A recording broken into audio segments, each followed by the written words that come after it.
Good afternoon, children. I hope so everyone is enjoying the summer vacation. And today we are going to discuss the next part after the plant nutrition. The last class we discussed about plant part 1. Now we are going to discuss about plant part 2. The session 2 we are going to discuss. Before going to that topic, I want to make a something what connecting questions. For example, have you ever walked in a grass at the time of winter?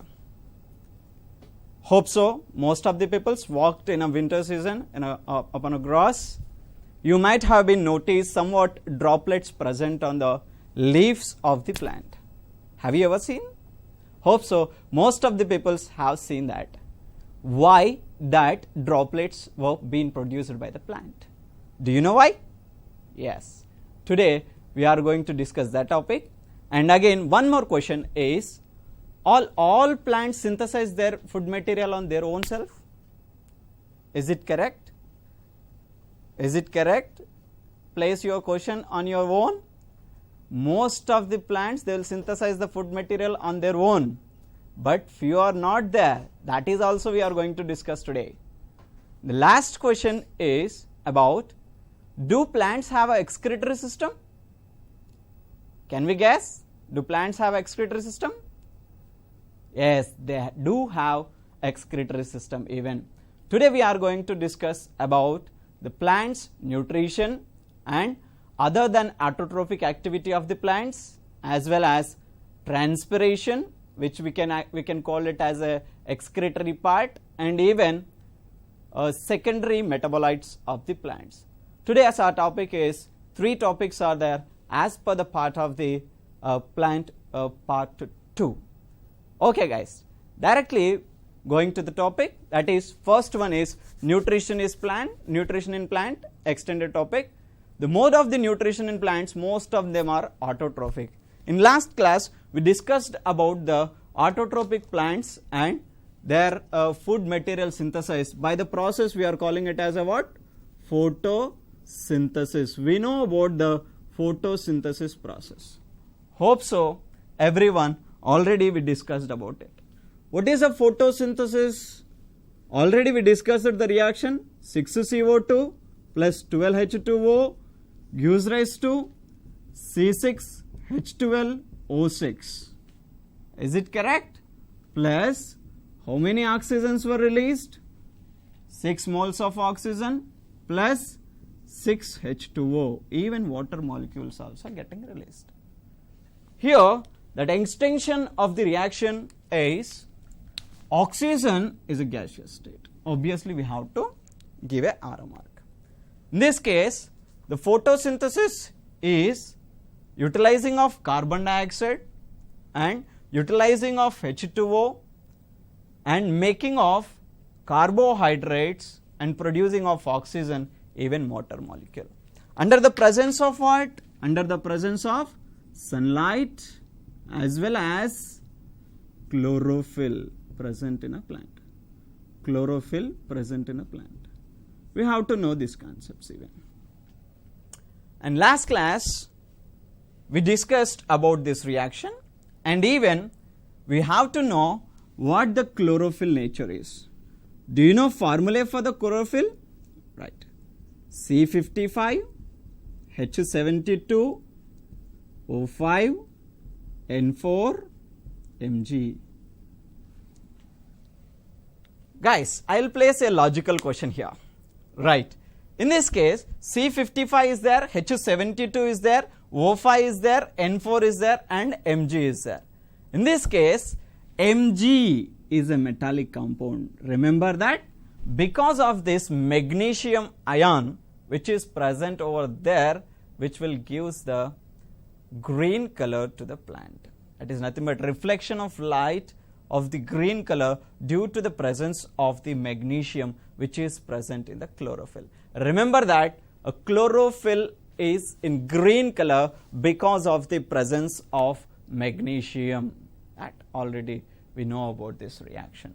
And we know about the light reaction as well as dark reaction. I told already scientists involved in a light reaction, his name is Robert Hill. And dark reaction, who proposed the C3 cycle? Alvin Calvin. His name is Kelvin cycle. Right? Remember this, these are all we all discussed in a previous session. Hopefully that reaction is very important. That is why I revised once again.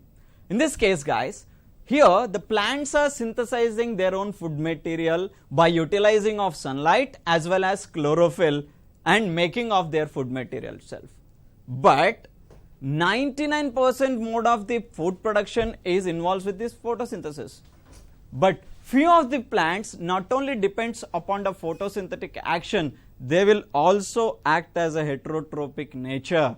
Remember that the plant nutrition is majorly two types. If you observe the slide carefully, look at that. The plant nutrition is majorly two types. One is autotrophic and second one is heterotrophic type of nutrition. Autotrophic is nothing but what? It is directly plant itself synthesizing their food material. What I shown in that reaction, that represents the four plants or autotrophic nature. But 99% these are involved with the autotrophic action only. There is not at all any drastic issues over there. But here, few of the plants, they will involve with a heterotrophic nutrition even. Like, for example, if you look at the slide carefully, the heterotrophic type of nutrition, lot types are there. But in a school level, we have a 4 types of heterotrophic type of nutritions are there. In that, the first one, remember that symbiosis, parasitic interactions, and insectivorous as well as saprophytes. These 4 are major types of the heterotrophic type of nutritions are there. Guys, look at here carefully. The plant nutrition is majorly 2 types are there. One we are calling it as a autotrophic, and second one we are calling it as a heterotrophic. There is a two kinds of nutritional patterns are there in a plants.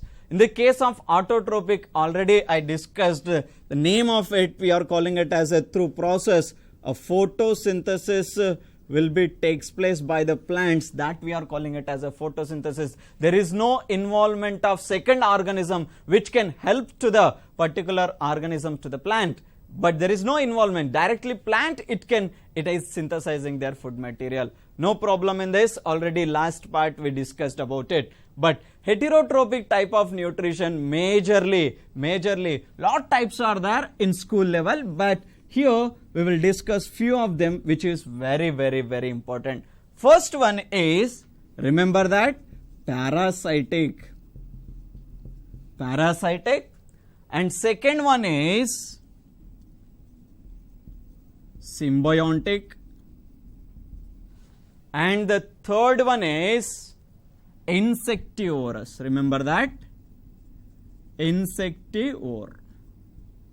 And insectivore as well as the last one is saprophyte.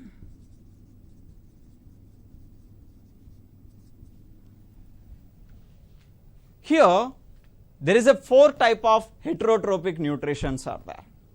In this case, guys, before going to this, we have to know a simplified concept, how to understand this concept. Like, for example, if there is a organism is there, consider that A organism as well as B is an organism, A is an organism. There is a 2 organisms are there. If A is helping to B and B also helping to A, that means whichever is there, A is here which is helping to B and B even simultaneously helping to the A. That means this totally interacted mutually. This interaction we are calling it as a symbiont.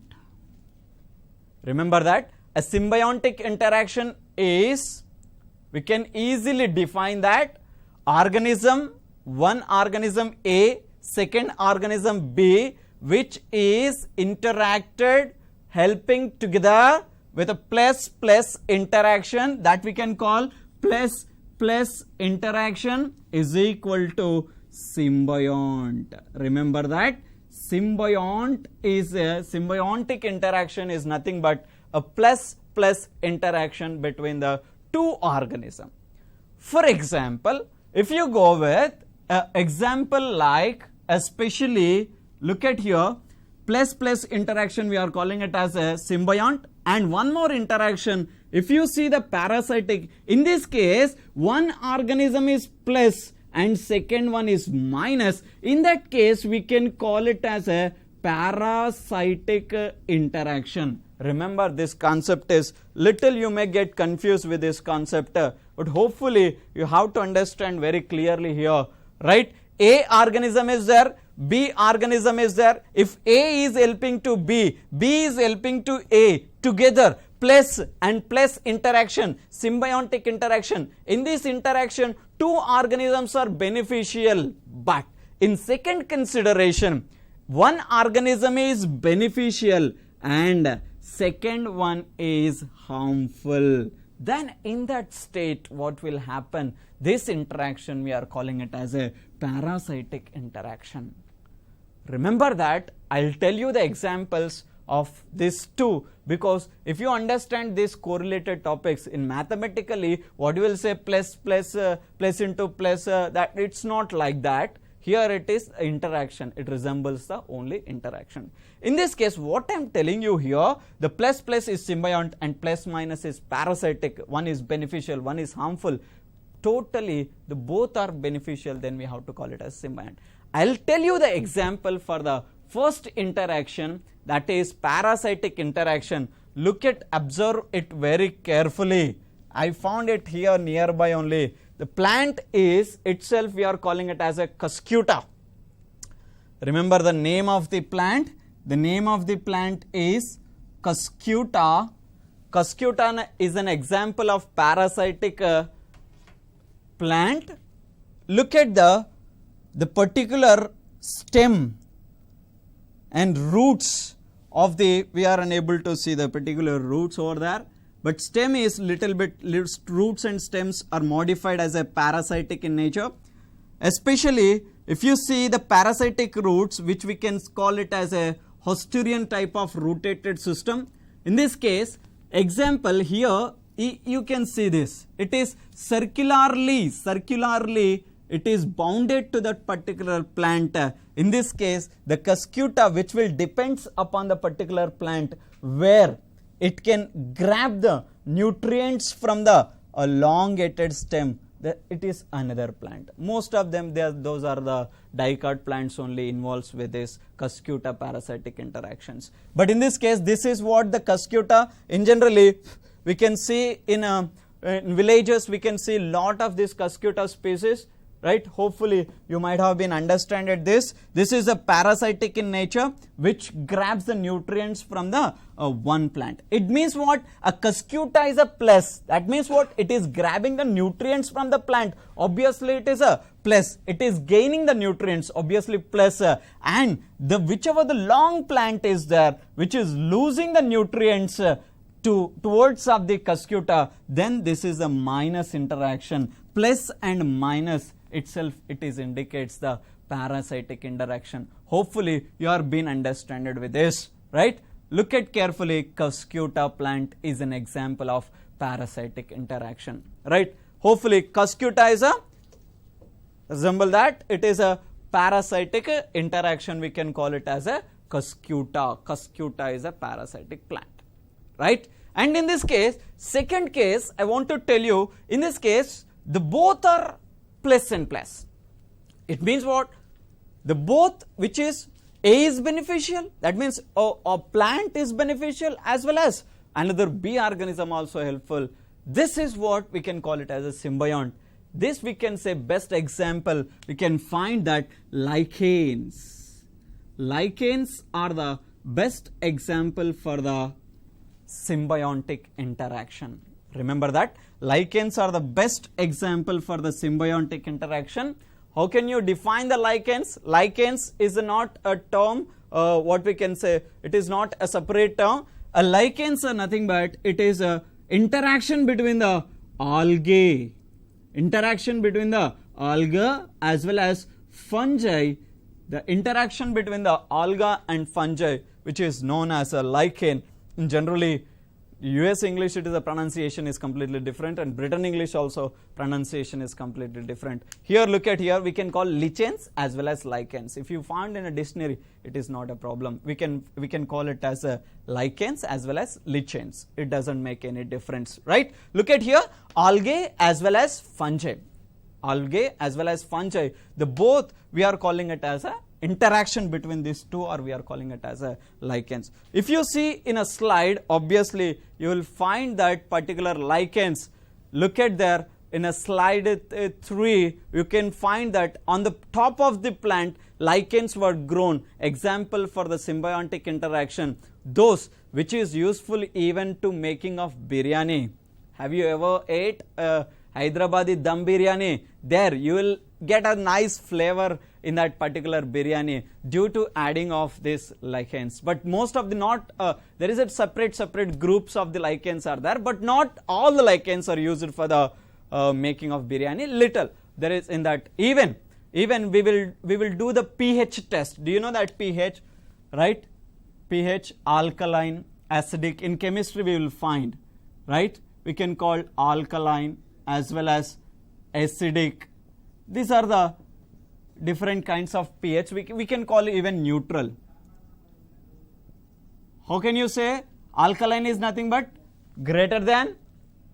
Alkaline is, we can say greater than 7, and acidic we can say less than 7 pH, and neutral it has to equal to 7.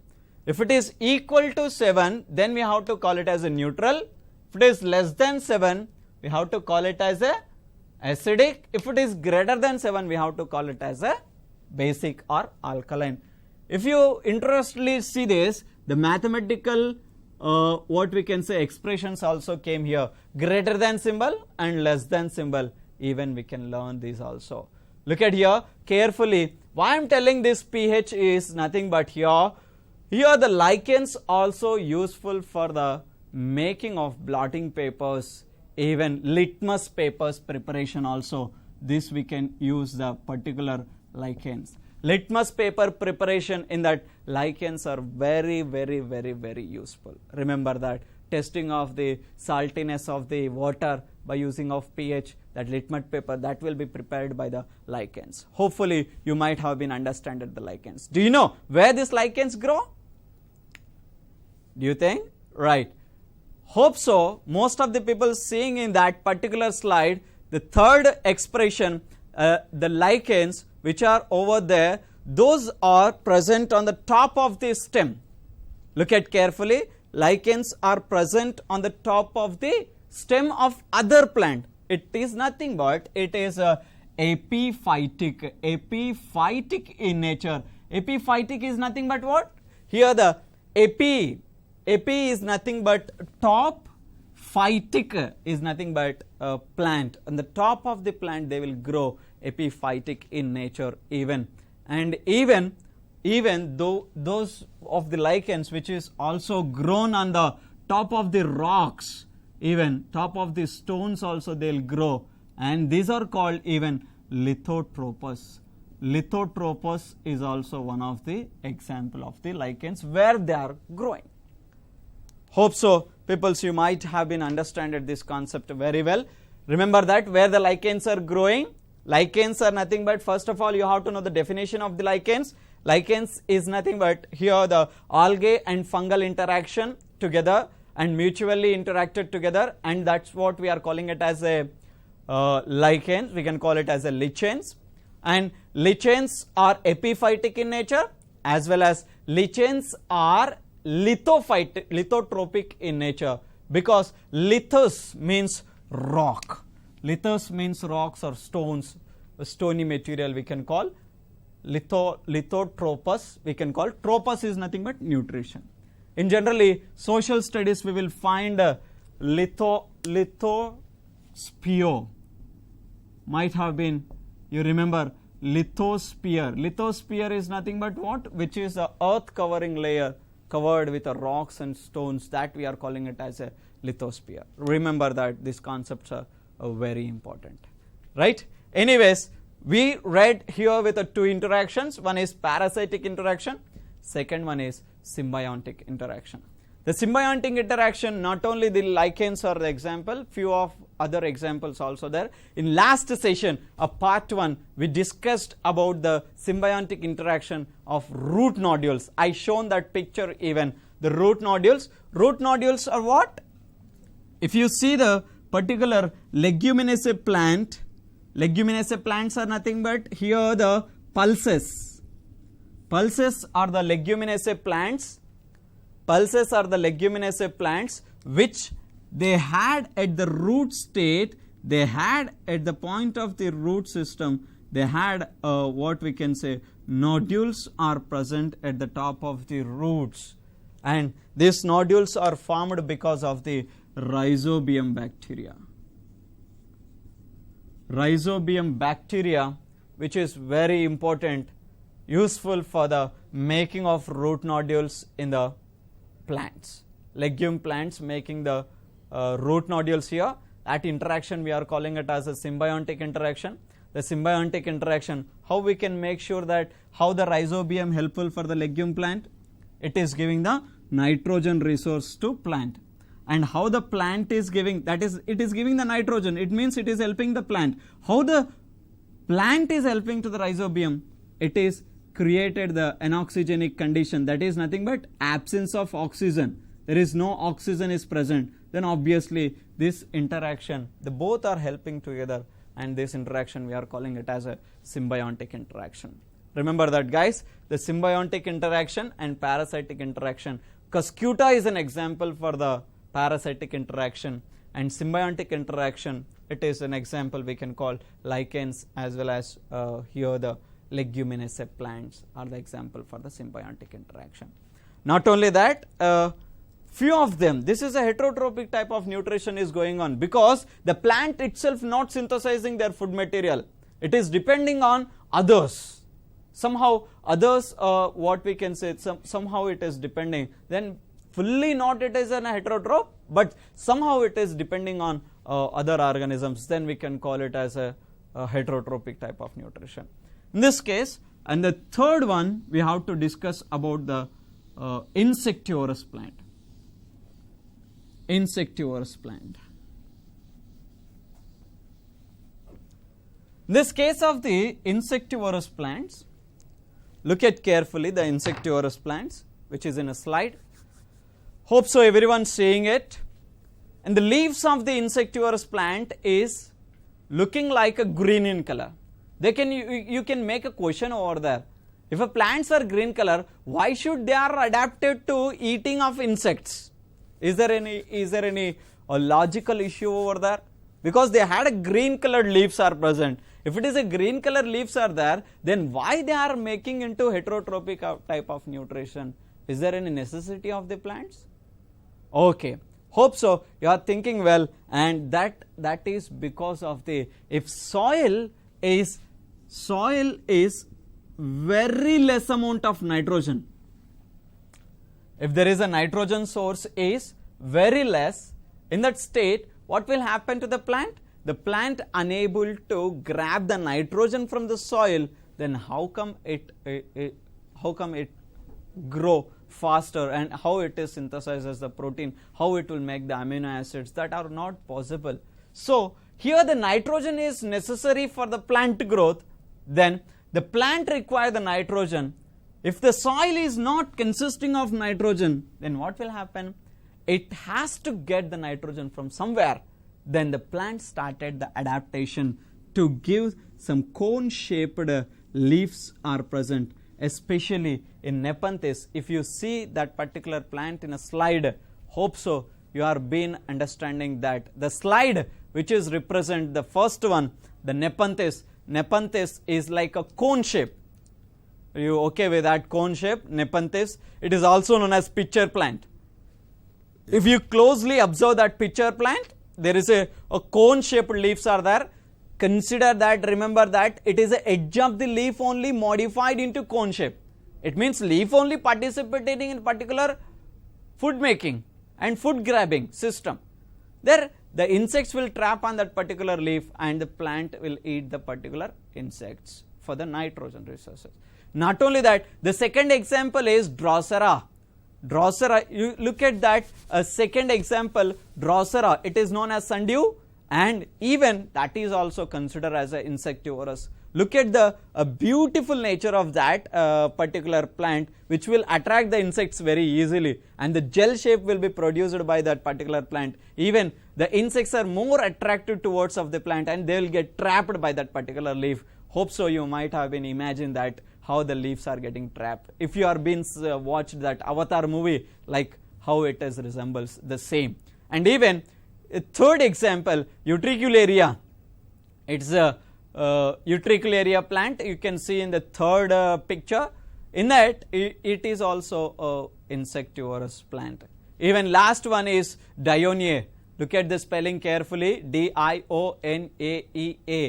Dionaea. It's a Venus flytrap actually. It seems to be like very attractive. The insects will get, even you can see that yellow colored and pink colored shape of the leaves are present. The insects were trapped over there. I think, hope so. The bee which is being trapped there, and that will be what we can say digested by the plant. Those are the insectivorous plants. Remember that where the nitrogen is absent, there only the plants will become adapted towards to making of the nitrogen resources grabbing.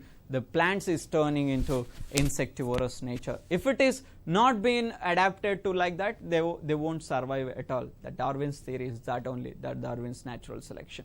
Right, anyways, this is how the insectivorous plants are being there. Right, you all already been see the 4 examples, that is Nepenthes, Utricularia, Drosera, as well as Dionaea. These 4 are the best example for the insectivorous plants. Not only that, and the last one is their saprophytes. If you see the saprophytes on a slide, mushrooms are the best example for the saprophytic activity. Saprophyte is nothing but, here we can directly say death material, decaying material, that will be act as a nutritional source for the saprophytes, especially fungi as well as few of the bacteria, not most of them, few of the bacteria will participate in the making of saprophytic activity. Saprophyte is nothing but depends upon the decaying material. It means, for example, if a buffalo got died, then what will happen? It will be turned into a soil later, 6 months, 8 months after that. What will happen? It turns into the soil. It is merges into the soil. Then how come the animal material, how come the plant material is being dragged into the soil and it is being used for the making of the soil? It is very wonderful issue that is made by the saprophytic activity. Can you imagine if there is no saprophytes are present in the world, then what would have been happen? If there is no saprophytes are there, then what will happen to the earth? The total earth will become a barren land. That is nothing but it is totally filled with the dead bodies of the animals, dead bodies of the plant. No one is decaying that, decomposing that material. Then it is not imaginable. We cannot imagine that situation, right? It is very, very, very important role that is playing by the saprophytes. Remember that saprophytes. It's directly it is saying that sapros is nothing but death, phytic is nothing but plante. It's plant. It is growing on dead bodies, that we are calling it as a saprophyte. Hope so you are being understanding the heterotrophic type of nutrition. I think guys, it is very, very, very important. Heterotrophic, I am revising you again. Hope so if you are been watching the slide, plant nutrition majorly 2 types are there. One is autotrophic and second one is heterotrophics are there. And autotrophic type, most of the plants, they will synthesize the food material on their own self. Then we are calling it as a autotrophic. And the second type is heterotrophic type of nutrition, parasitic, Cuscuta, already we watched that plant, and even symbiont, legume root nodules and lichens are the best example. Insectivorous, they are Nepenthes, Drosera, Utricularia, Dionia, those are the four are the examples are there. And saprophyte, saprous means death, and phyta means plant, saprophytic means dead body. On that the plant will grow, that we are calling it as a saprophytic activity. Hope so you are being understood with the plant nutrition and their types, right? And the next one is transpiration in plants. Transpiration in plants. Look at, observe that slide very carefully. We are going to the topic. Already I used to ask the question at the early starting of the class.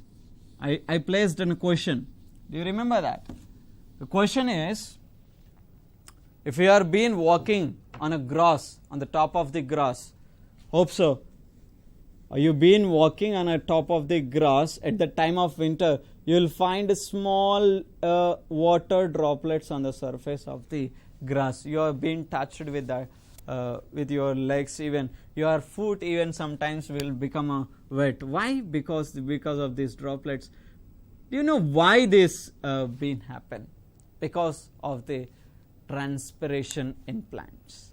Do you know 90, almost 80 to 90% of the water which is grabbed by the plant, that will be get evaporated out from the plant, that we are calling it as a transpiration. Transpiration is nothing but, here a beautiful definition is there. If you go with a leaf, right, look at that, if you go with a leaf,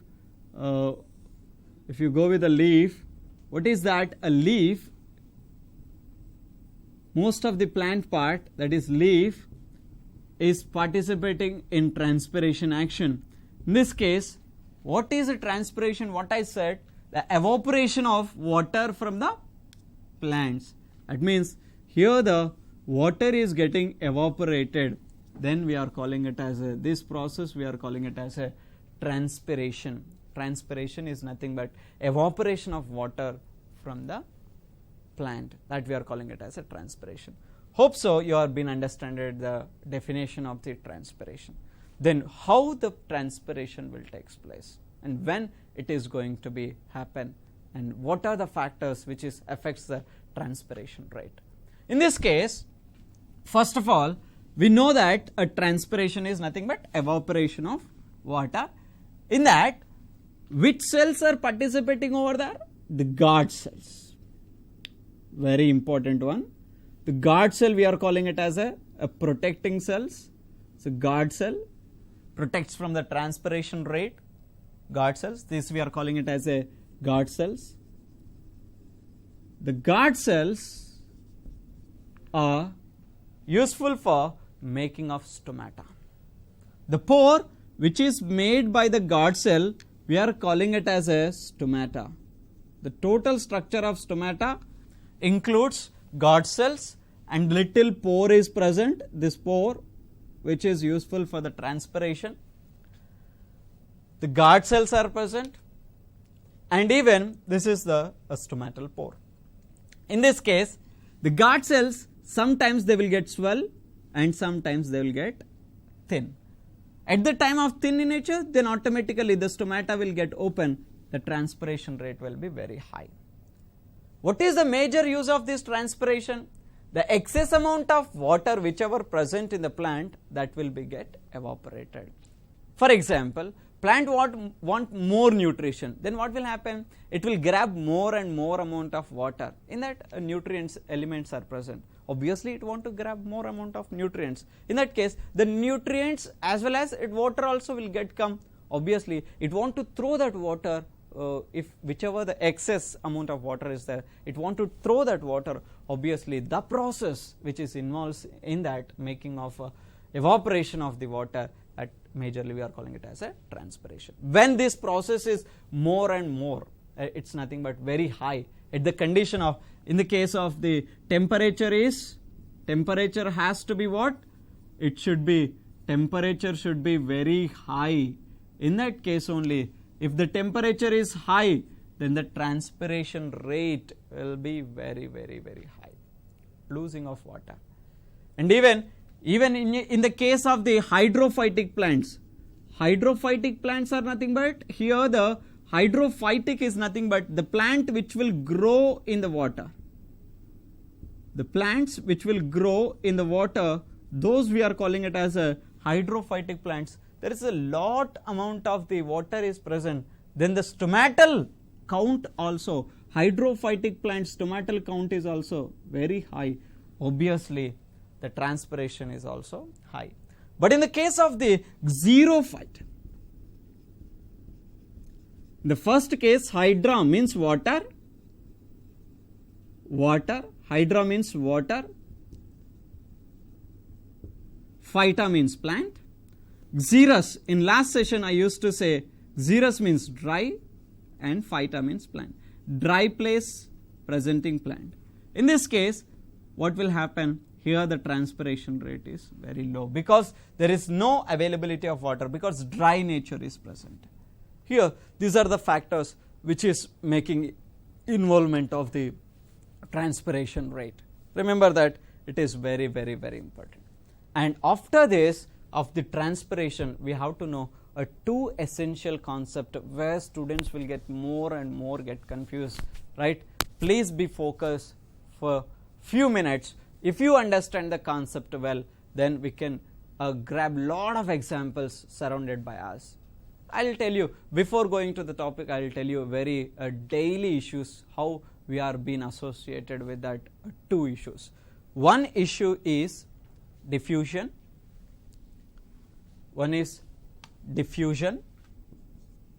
Hope so you are finding on the slide. Diffusion. Look at the slide carefully. Diffusion. And next one is osmosis. These two concepts and difference between that, you can note down that even as a definition over there. Diffusion is there and osmosis is there. Guys, please be focused. Look at the board carefully. For example, here one side and the second side. Side A and this is side B. Consider that as side A and side B. In this case, the red dots are more in A side than comparing with the B side. Are you able to see these red dots? Red dots are more in the A side compared to the B side. Obviously, what will happen?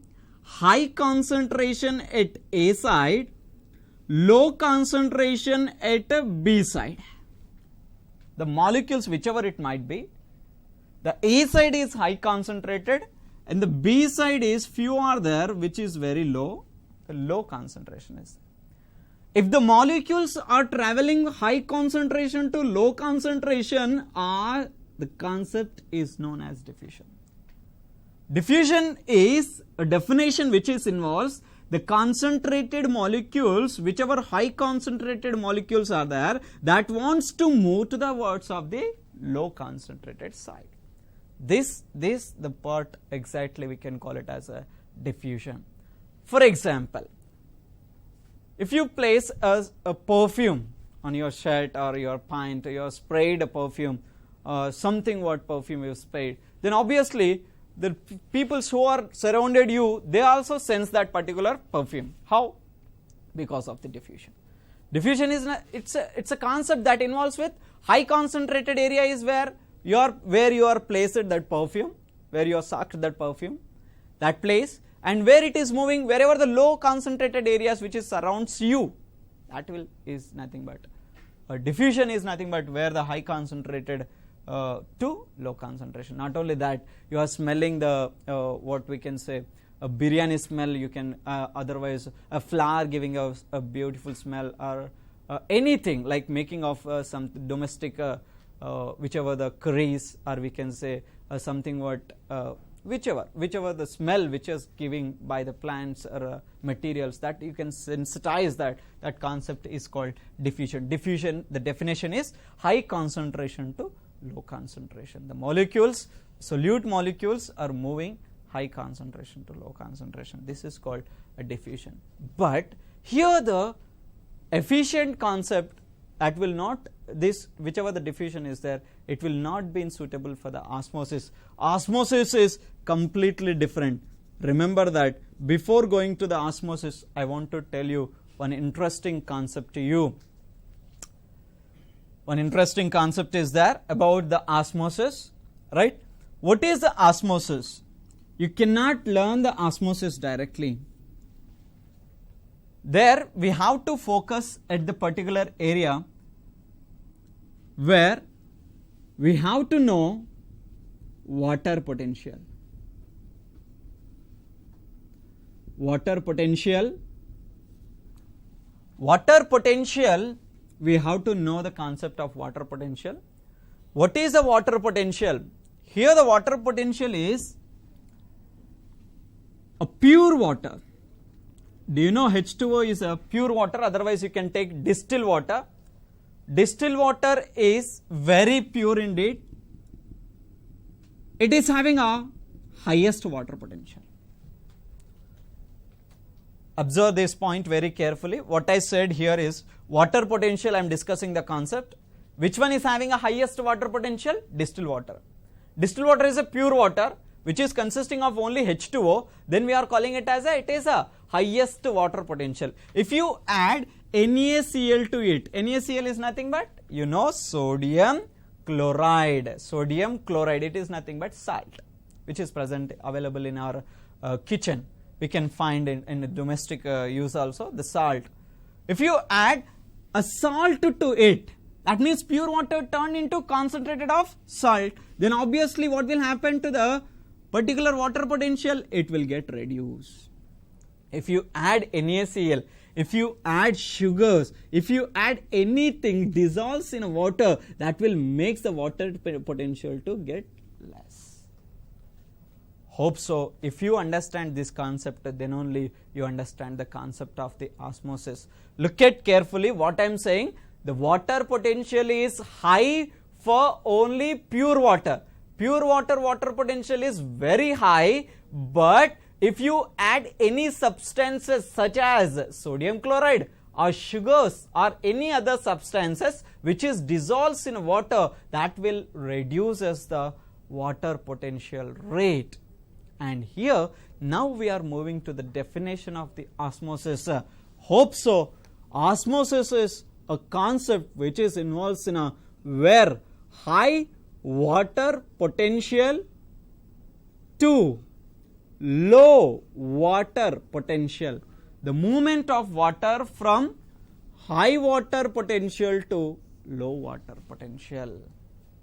Remember that there is a movement from high water potential HWP, high water potential to low water potential. This we are calling it as a osmosis. For example, guys, if I take a jar, I placed a totally distilled water. Distilled water. Consider that it is A. And even I placed a RBC on it. I placed a RBC. This is RBC.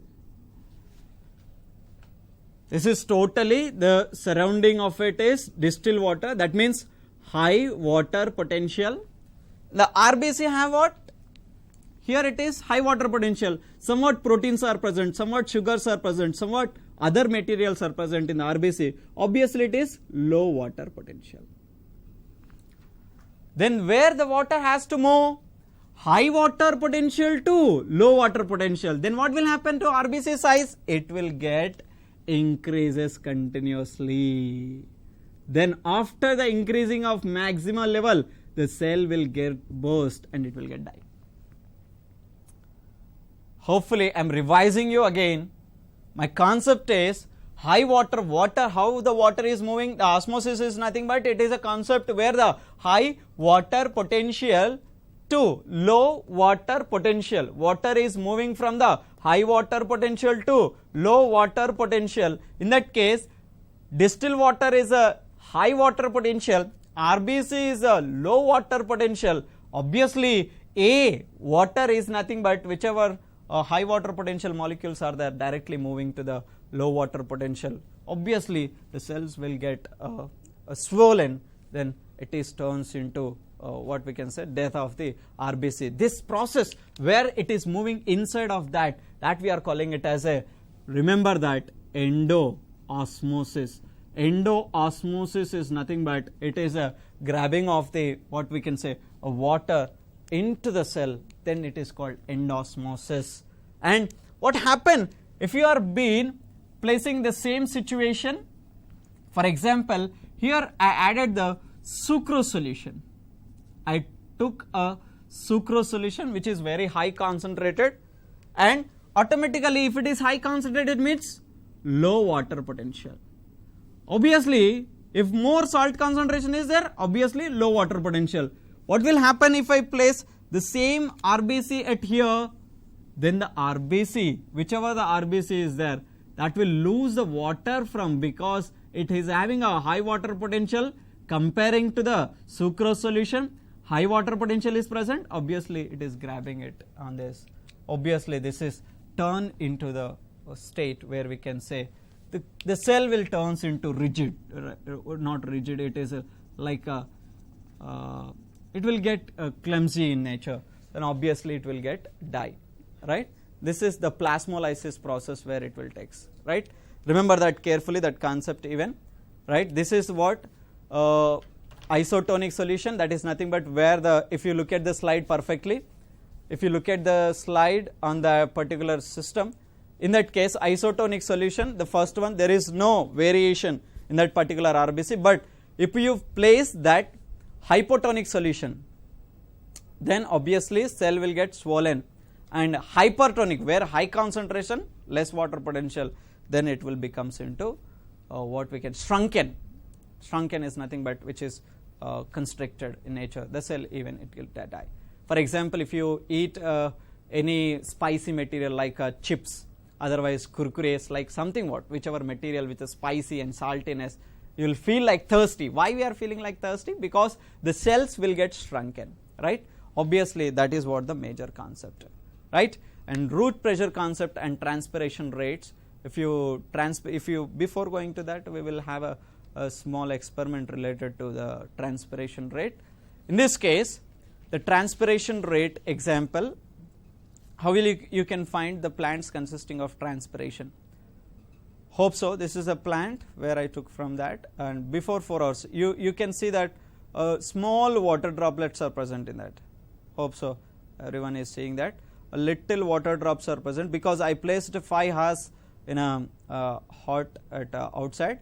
Obviously, the transpiration rate is little high. Hope so. We are seeing the little water droplets. If you close that transparent what we can say covers on the top of the leaves, we can find the transpiration of the plant, right? This is the transpiration rate experiment.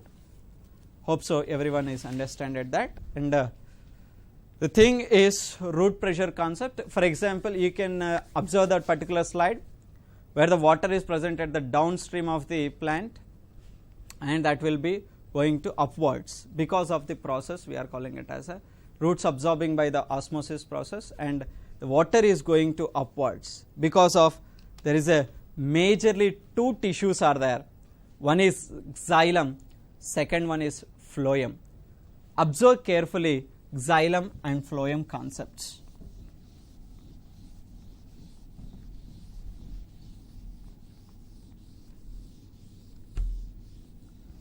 In this case, both are vascular bundles. Vascular bundles. If you observe very closely that particular xylem and phloems, whichever act as a, if you see first of all xylem, as well as we have a second concept that is phloem. Xylem consisting of majorly 4 kinds of components are present in that particular cell. First one we are calling it as a tracheids. Second one we are calling it as a vessels. And third one, xylem parenchyma. And last one is xylem fibers. These 4 are the major components which is present in the xylem. In this case, the xylem, if you see the first, whichever the tracheids are there, these tracheids are non-living in nature.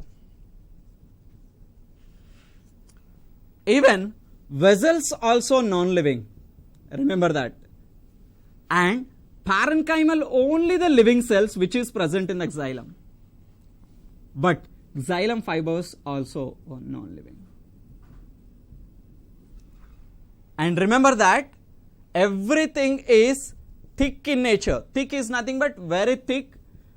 Why they are thick? Everything here we are finding that everything is thick in nature. Why these are thick in nature? Because those are lignified. A lignin is a substance which is present over here in this substituent, then obviously, but here the lignin is present even parenchymal cells, but it is not that much thick, it is little thinner in nature. Fibrous, even lignified. Remember that. And what is the major function of this is tracheids are making what, which is useful for the transportation of water as well as minerals, and vessels even connection which will acting as a connectors, and xylem parenchyma which will act as a storage material, and xylem fiber which is useful for the mechanical support. Hope so you are been understanding the particular concept of the xylem. Make a rough shoot on this. Tracheids, vessels, xylem, parenchyma, xylem, fibers. If you make a screenshot of this, you can understand very easily. If you observe the second nature, if you have been seen that particular phloem, you will find the sieve tubes.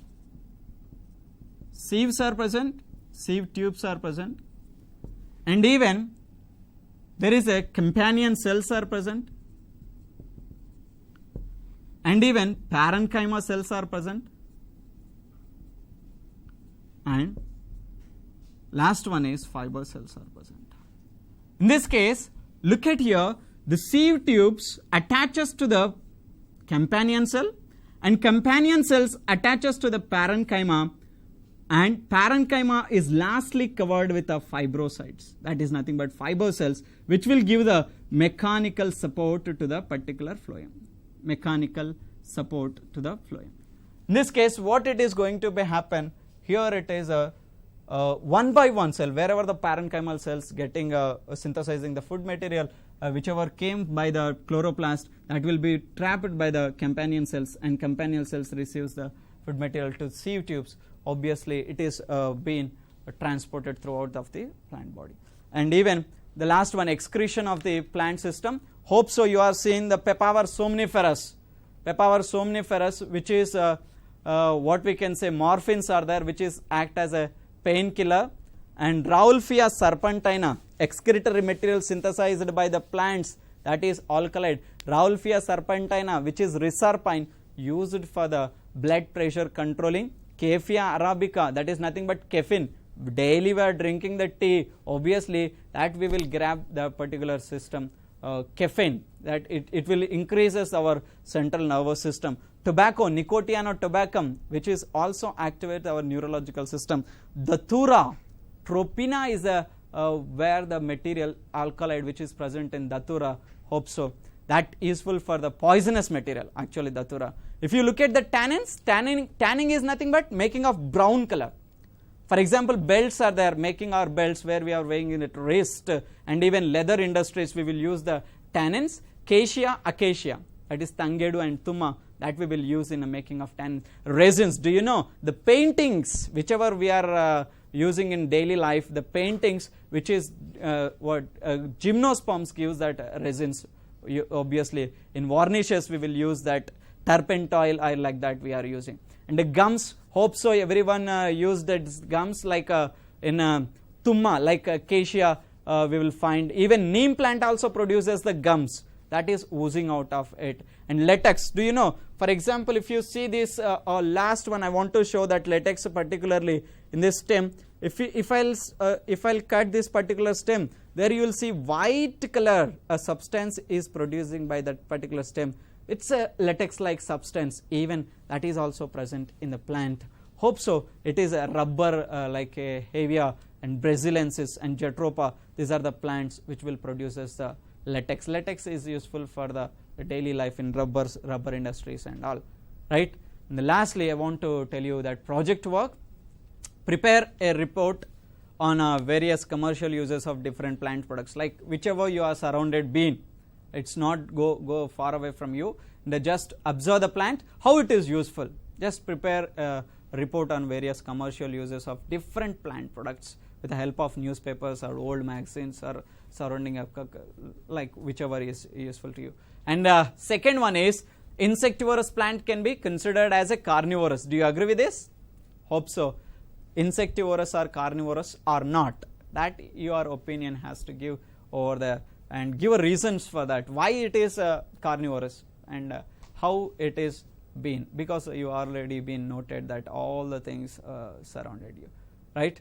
I think hope so you are understanding the concepts involved with all the plant part 2, which is involves with the transpiration and nutrition, as well as excretory product of the plant, and how the plants are interacted with other organisms, right?